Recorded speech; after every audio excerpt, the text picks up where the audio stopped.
Oi, gente, eu sou a Haná. Sejam muito bem-vindos ao meu quadro Café e Girassóis, que consiste em fazer uma análise, uma resenha de determinados assuntos, determinados livros, filmes, enfim. Conforme eu for lendo, for assistindo as séries, enfim, eu vou trazendo pra cá. São conteúdos que servem como repertório para redação nos vestibulares. Pra quem não sabe, eu sou vestibulanda. Eu ando terceiro do ensino médio. Então, é um período de muitas provas que decidem a vida. Então, é legal ter um pouco dessas leituras. A obra que eu escolhi pra hoje foi Capitães da Areia, do Jorge Amado. Querido.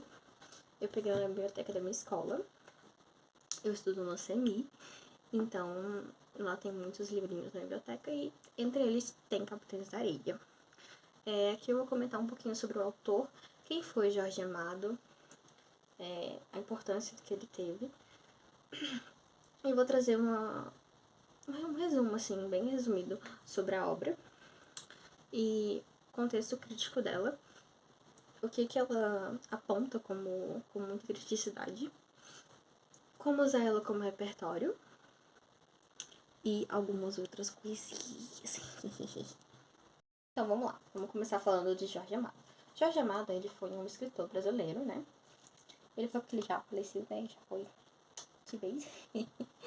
Ele nasceu em 1912, faleceu em 2001, então ele viveu uns bons aninhos aí. Ele foi um homem que trouxe uma criticidade muito grande em si, tanto que os livros dele, as obras dele, eram de origem crítica, sociopolítica e traziam muitos elementos regionais. A gente vai falar sobre isso também no Capitães da Areia, tá? Eu vou trazer isso bem forte pra vocês.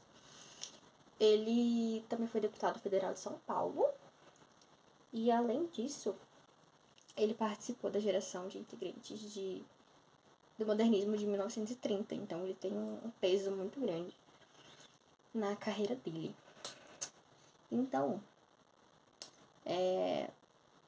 como é que eu posso explicar? Por ele ter essa criticidade muito grande, as obras dele sempre foram de linguagem muito simples, então ele almejava que as pessoas ao redor pudessem ler, qualquer pessoa pudesse ler os livros dele, tanto que a linguagem do livro não é uma linguagem tão complexa, não é uma linguagem com palavras difíceis, por assim dizer. Então ele tinha como objetivo realmente as pessoas lerem e trazer essa reflexão na mente das pessoas. Ele era comunista, né? Então, assim, ele teve um grande problema com isso, porque muitas obras deles foram queimadas, inclusive Capitães da Areia. Capitães da Areia teve 800... Acho que Capitães da Areia teve 808 cópias, quase 1000 cópias dos livros queimados, porque ele fazia, entre aspas, apologia ao comunismo, de acordo com o que as pessoas falavam, né? A crítica que eles disseram era essa. E aí, muitas obras dele aconteceram umas coisas assim, mas ainda assim era uma inspiração para teatro e cinema, então as pessoas utilizavam aquilo como inspiração. Porque, querendo ou não, foram obras muito críticas, né? As obras dele são muito críticas. Na verdade, elas não só utilizavam, como utilizam. Então, tipo assim, ele ainda continua sendo motivo de inspiração para muitos. E, como eu falei, inclusive para as pessoas que estão prestando vestibular. Porque Capitães da Areia aborda muitos temas sociais. Então, ele é muito usado como repertório, como já foi dito anteriormente. Enfim, vamos para a obra. Capitães da Areia é uma obra de muita reflexão e de muita criticidade, como eu já tinha dito. Muita criticidade, assim, é do caráter de Jorge Amado essa criticidade. Então ele não deixa nas entrelinhas, não, ele deixa assim, ó, na sua cara, explícito, assim, bem assim, ó. Você vai lendo e já, tipo, vai notando os problemas sociais que ele aborda. A história, ela foi lançada em 1937. É um roteiro linear, então, assim, ele é um romance, né? É um romance barra ficção, então, assim, ainda assim, ainda que seja ficção, ele se baseia na realidade. E a história, ela é muito, assim, pesada, eu vou falar dessa forma. Porque é um contexto muito triste, é uma realidade muito, assim, melancólica. É uma realidade, assim, onde as crianças são órfãs e elas vão pro mundo do crime. Porque para elas é melhor elas estarem livres no mundo do crime do que no reformatório, do que em um orfanato, do que em outra família, porque elas têm muitos traumas, né? Então tem todo um contexto social, um contexto assim, psicológico por trás. Porque cada um dos meninos que são apresentados no início da história, eles passaram por determinadas coisas, eles foram abandonados, então eles fugiram de casa, enfim, cada um tem a sua particularidade. Capitães da Areia, eles é o nome de um grupo de meninos, como eu falei, que são ladrões, meninos ladrões, é assim que se define no livro. A história, ela se inicia com alguns recortes, assim, de jornais, né? Então, assim, eles pegam recortes do contexto jornalístico daquela época e vem uma carta de fulano, uma carta de Beltrano, um respondendo o outro, abordando diversos temas que criticam os capitães de areia. Então eles falam que são crianças que estão denegrindo o Estado, né? Que eles assaltam, que eles são ladrões, que eles mancham a reputação, que eles precisam ir pro reformatório. E aí vem uma carta de uma mãe falando que o reformatório não serve de nada, que ele mais judia da criança do que auxilia. E aí ela cita o padre, né? Que vai ser citado na história várias vezes. E ele também diz a mesma coisa, que não serve de nada. Porque ele só piora a situação.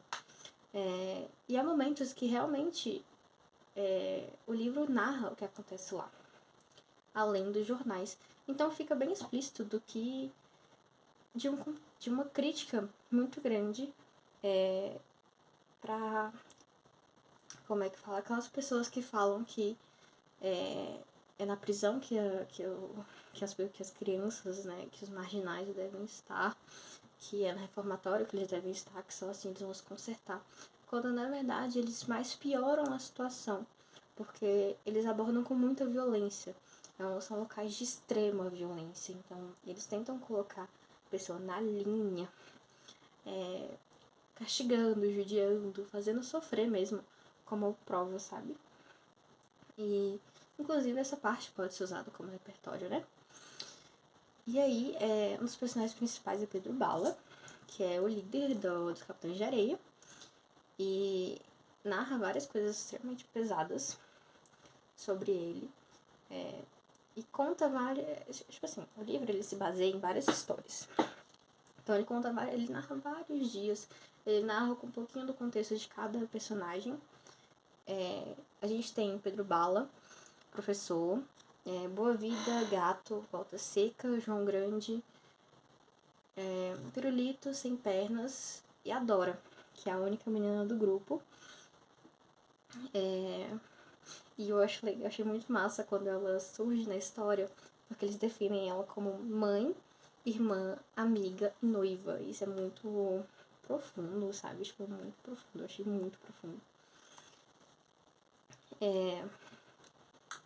Cada uma dessas crianças, personagens principais, eles trazem uma história. Eles trazem uma característica, um tipo social, por assim dizer. O professor é o mais inteligente, o Boa Vida é o artista, o gato é galanteador, não é à toa que ele é chamado de gato. Pedro Bala é o líder.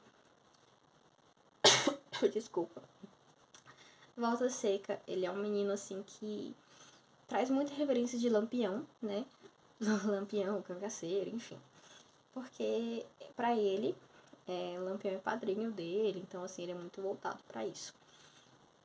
Na história também narra um pouquinho do encontro dele com o Lampião, então é bem engraçadinho, assim, quando acontece. A gente tem Volta Seca, isso que eu acabei de falar. O João Grande, o nome já diz João Grande, ele é tipo um garoto bem parrudo. Então ele traz, assim, muita resistência física. Ele é bem forte, só que ele tem um coração muito grande. Então, assim, ele é um menino com um coração muito grande. Então, ele faz uma contradição, assim, sabe? Tipo, por mais que ele seja muito fortão, assim, ele é muito amoroso, muito carente. E a gente tem Pirulito aqui. Pirulito é muito, muito, extremamente ligado à religiosidade. Ele quer ser padre, né? Tanto que o padre até ajuda ele nisso. E a gente tem Sem Pernas, que o Sem Pernas, ele é um garoto, assim, de muito ódio. Ele sente muito ódio, ele sente muita revolta, ele tem muita revolta dentro dele. É um dos mais brigões do local. Então, assim, ele traz um personagem muito conflituoso, por assim dizer. Deixa eu ver o que mais que eu posso falar. Que agora sumiu. A gente tem, assim, como é que fala? Uma batalha entre os opressores e os defensores dos capitães de areia. Onde os opressores são as grandes instituições, ou seja, a polícia, a igreja, a imprensa, a justiça, porque elas tratam os capitães de areia como errados. Eles estão errados e não estou dizendo que eles estão certos, mas assim, eles não levam em conta a história dessas crianças e não procuram ajudar. Para eles é mais fácil eles botarem no chilindró, como é dito no livro, essa expressão. Ah, o livro também tem muitas expressões assim, tá? É muito voltado para a linguagem do Nordeste. Então, tem muitas expressões que eu acho que até algumas pessoas não conhecem. Tem que jogar no Google, assim, ó.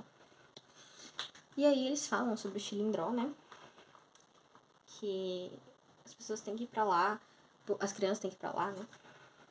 Porque é lá onde eles vão se consertar. Deu pra pegar um pouquinho, sim.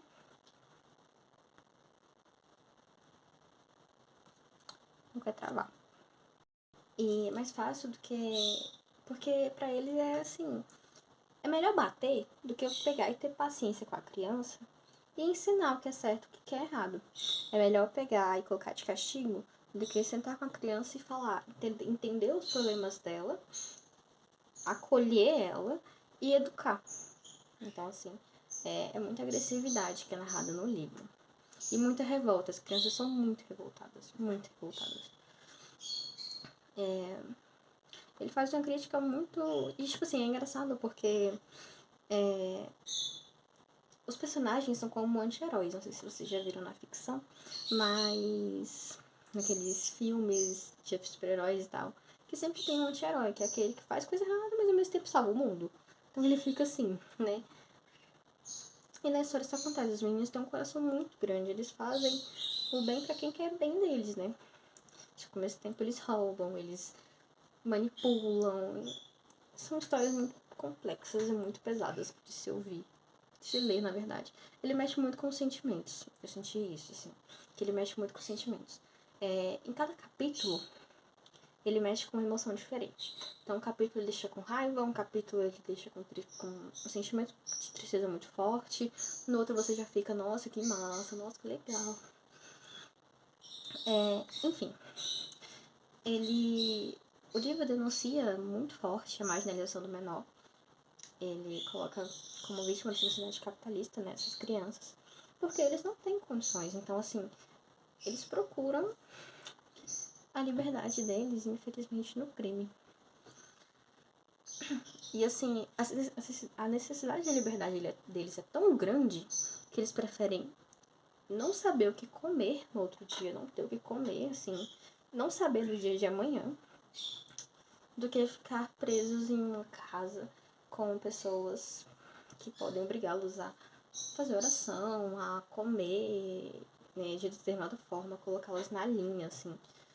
Tipo, pra eles é muito melhor a liberdade da rua. Traz uma discrepância social muito grande entre a cidade alta e a cidade baixa, né? A parte do cais, então, assim, eles moram num trapiche, assim, abandonado, é algo muito pesado. Enquanto tem gente que tá lá em cima, morando em casa super luxuosa e, assim, nossa, é muito, assim, pesado mesmo. É uma crítica social muito grande. São personagens que trazem, assim, uma identidade de criança, mas são crianças que amadureceram muito rápido. Então, assim, eles fazem coisas de homens adultos mesmo. Eles agem como adultos, né? São crianças, assim, de 5 para 17 anos, vou falar assim, né? Que agem como adultos mesmo. Eles sabem das coisas de adulto, como fala o padre em um certo momento. Então eles têm um amadurecimento muito precoce.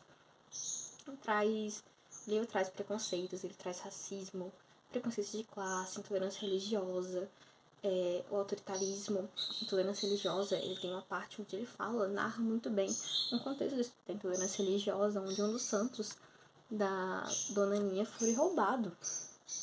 Porque... do santo dela não, né? Mas de um terreiro que é conhecido dela. Ela é mãe de santo, tal, ela conhece muita gente. E ele narra isso muito forte.